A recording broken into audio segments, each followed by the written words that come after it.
What's up, my friends? So today we're going to be looking at, as you may have guessed, lighthouses. Now, lighthouses are an important part of North Carolina history. We have a lot of them down on the Outer Banks. And lighthouses have an important job. Lighthouses were built to keep boats from wrecking on rocks or sandbars. Now, in North Carolina, down on the Outer Banks, that's incredibly important because especially once you get down around Cape Hatteras, the bottom of the ocean changes. As the current comes in and tides go in and out, the sand and the sand bars on the bottom of the ocean shift and move, and some places are more dangerous than others. So we have lighthouses there to help warn ships that they're coming into a danger zone and they're getting close to the shore. Now, when we see those lighthouses, they have a lot of patterns on them. More importantly, they have a lot of high contrast patterns on them. And again, that goes back to what we talked about with our last drawing, is that the human brain is designed to pay attention and to notice high contrast. So what we're going to do today is we're going to design our own lighthouse. Now, if you're here with me in the building, I'm going to give you a piece of paper. But if you're at home doing this and all you have is a regular size piece of paper, we want to start off by folding that paper in half. Now, when we look at we're going to start from the top and work down. So when we look at the top part of a lighthouse, what shape could we use for the roof there? I'll give you a second. Just shout it out. If you said a triangle or a cone, you are correct. That's our best bet. So we want to start with, I'm going to do maybe a cone shape. So instead of having a flat bottom, I'm going to give it a little bit of a rounded bottom. And we want that to come out and touch the two sides. Now underneath that we have the light chamber. And for that we're just looking at two straight lines. That's where our light would be. That's where the flame or the lantern or whatever would be. From there we have a catwalk.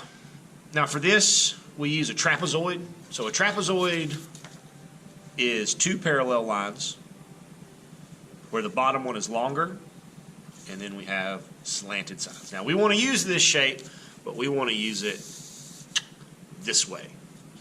So we're going to come back, we're going to put a line all the way across, and then we're going to come down and across. So that gives us the top part of our lighthouse.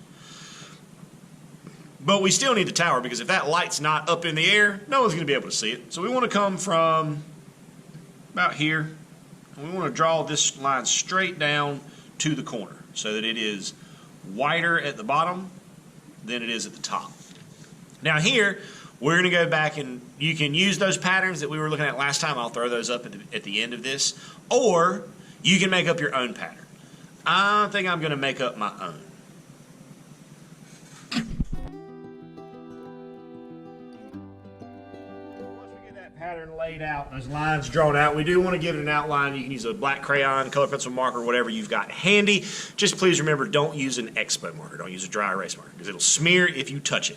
Now, one other detail that we want to consider here is a horizon line in the background to show us where the ocean stops. And I'm going to even throw in an extra line, because I'm going to show a little bit of beach, a little bit of sand. So we'll have sand, and then ocean, and then sky.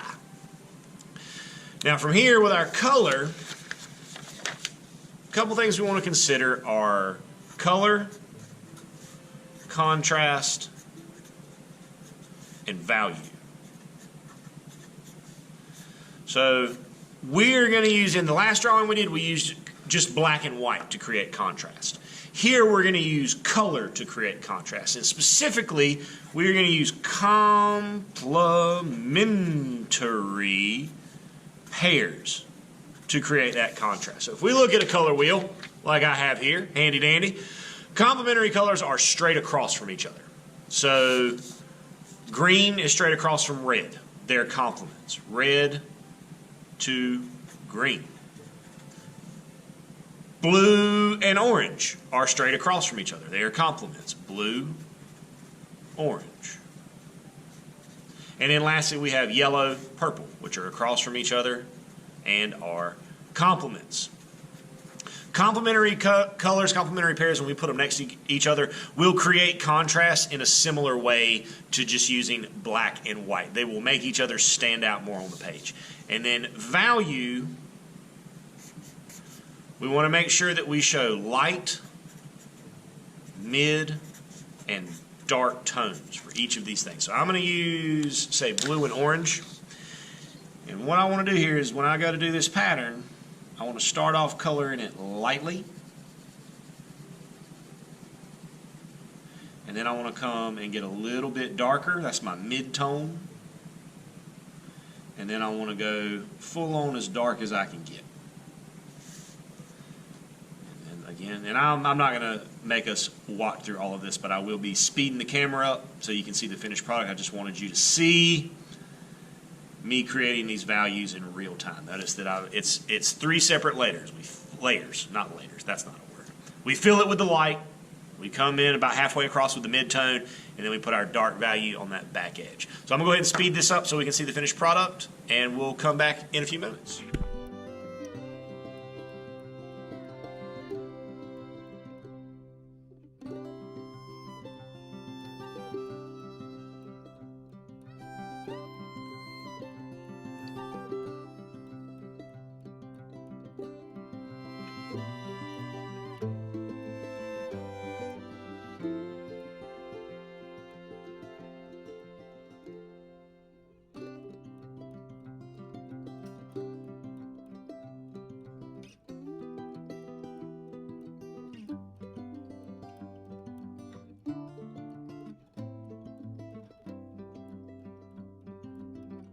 And at last we have our completed lighthouse. We've used all of the space on the page. We've got lots of really good value to create interest. We've got our complementary pair that we're using to create contrast. We've got our emphasis, the lighthouse, big and bold right down the middle. We've got our background filled in. Now, if you would like to know more about what I did here with this sunrise, sunset, and this water to create this kind of reflection, just ask. I'll be happy to share with you whatever tips, hints, tricks, knowledge I have. But until next time, my friends, take care of yourselves, and as always, happy arting.